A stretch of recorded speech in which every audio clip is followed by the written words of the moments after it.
Ayubovan, which in my language means may you live long. It is a deep personal joy and a profound honor to stand before you today at Hindu College, a place that holds a very special place in my heart.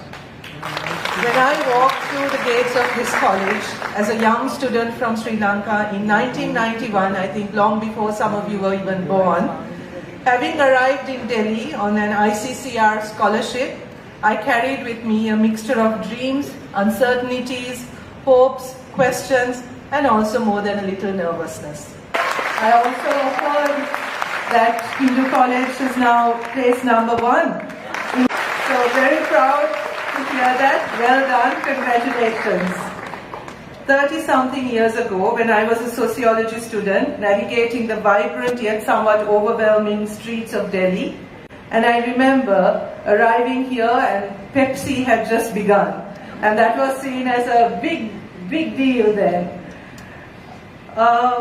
I remember the conversations that we used to have at the time, not just in the classrooms, I would say, especially not in the classrooms, but more on the lawns, over endless cups of Jai Singh's tea. All those conversations we had about inequality, feminism, human development that felt both urgent and necessary. Politics and myriad other subjects, films, drama, theatre, we talked about everything.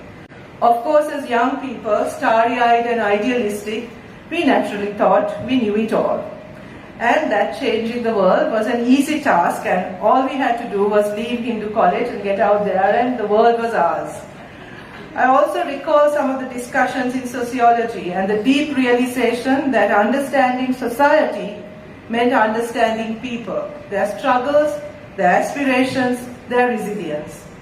Just as much as I am thankful to the Government of India for making it possible for me to study at Hindu College, I am grateful to all my teachers.